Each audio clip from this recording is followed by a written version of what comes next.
អូខេសួស្តីអ្នកទាំងអស់គ្នាថ្ងៃនេះខ្ញុំនឹងប្រាប់របៀបដំឡើង Android Studio នៅលើ Windows ដើម្បីបាន Android Studio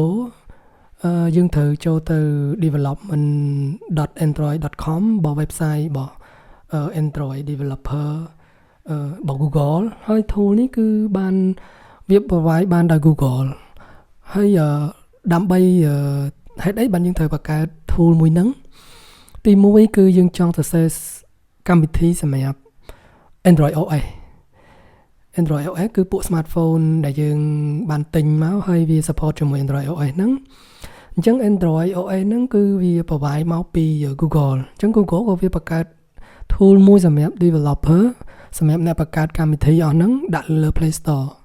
អញ្ចឹង tool ហ្នឹងវាមាន2ដែលយើងត្រូវសរសេរបានន័យថាវាមាន2 platform 3 platform វាមានឥឡូវខ្ញុំលើកតែ2ឯទី1គឺយើងអាចសរសេរ software ហ្នឹងដោយប្រើ Windows OS អញ្ចឹងយើងចូលទៅ website ហ្នឹងមកនៅលើ browser របស់យើង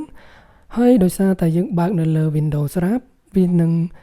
recognize ដឹងថា platform របស់យើងកំពុងតែបើកគឺ Windows វានឹងឲ្យ download direct អូខេ download Windows មកអញ្ចឹង version ចុងក្រោយ 3.1.5.3 សម្រាប់ Windows 14 bit អូខេចឹងបន្ទាប់ពីយើង download របស់វាបានមកយើងគ្រាន់តែចុច download មកវា download បានហើយតែដោយសារអីខ្ញុំបាន download រួចហើយចឹង size វាហ្នឹងវាធំគ្រាន់បើខ្ញុំ download ហើយនេះពេលយើង download ហើយយើងបើកវាមកអូខេយើង double click វាមក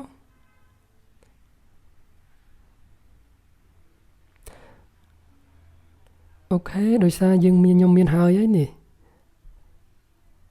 ខ្ញុំមានហើយខ្ញុំ download ហើយយើង download ហើយយើង install វាទៅ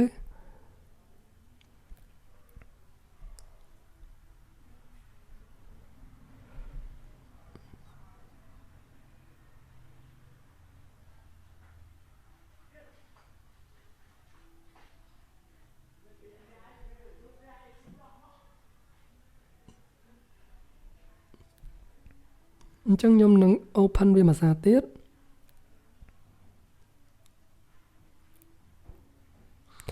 ហើយខ្ញុំនឹង uninstall វាចោលហើយខ្ញុំនឹង install ឲ្យមើលមួយសារទៀតណា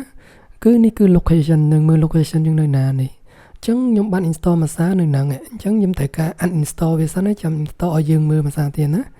ហើយខ្ញុំចុច yes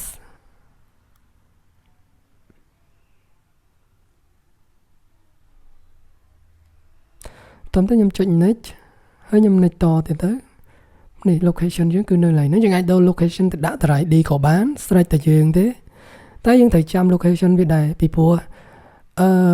តិចទៀតហ្នឹងយើងពេលយើងសរសេរវាយើងមានត្រូវដឹងថា location ណាដើម្បី run command មួយចំនួនណា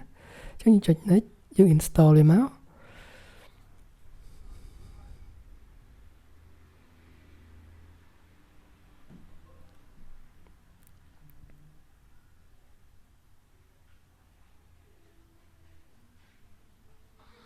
យើងរងចាំឲ្យវា extract file នឹងចូលទៅកាន់ folder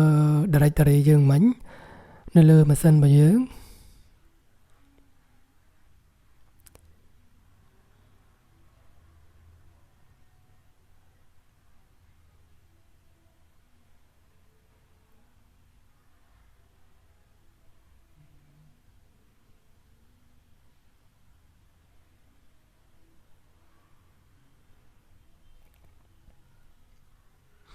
អូខេពេលដែលបញ្ចប់យើងចុច next មកហើយយើងចុច tick start ដើម្បីពេលយើង finish យើង start វាមក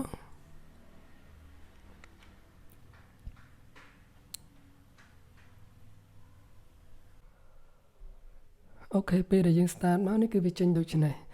ដោយសារតែយើងធ្លាប់មានមួយសារហើយនេះខ្ញុំធ្លាប់បង្កើត project មួយវាមានមកហើយអញ្ចឹងគឺវាចេញទម្រង់បែបហ្នឹងអូខេវាកំពុងតែ index នេះបានថាវានឹង recognize project យើងនេះ structure project យើងហ្នឹងឲ្យវាមានលក្ខណៈ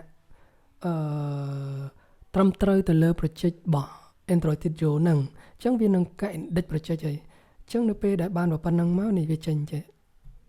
អូខេអញ្ចឹងទម្រង់វាគឺបែបហ្នឹងខាងនេះគេហៅថា Explorer project Explorer ខាងនេះ project កន្លែង project យើងឈ្មោះ project យើងនេះឈ្មោះ project យើងនៅណាអូខេហើយទៅនេះគឺជា package យើងនឹងលំអិតពុកនេះខាងក្រោយអញ្ចឹងផ្ទាំងនេះគឺផ្ទាំងកន្លែងដែលយើងត្រូវការ write code window coding ខាងនេះអូខេកន្លែងគឺ terminal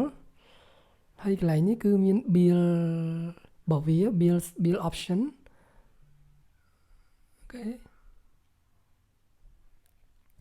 អញ្ចឹងនេះគឺទម្រង់វាដូចនេះឯងអូខេបន្តមកទៀតគឺខ្ញុំនឹងប្រាប់បន្តទៀតផ្សេងទៀតនៅពេលយើងបានហើយវាបង្កើត project ទី1ធ្វើម៉េចដើម្បីបាន project ទី2ធ្វើម៉េចអូខេអញ្ចឹងយើងសាក install វាសិនយើងនឹងជួបគ្នាជាមួយនឹងវីដេអូក្រោយទៀតអូខេអរគុណច្រើន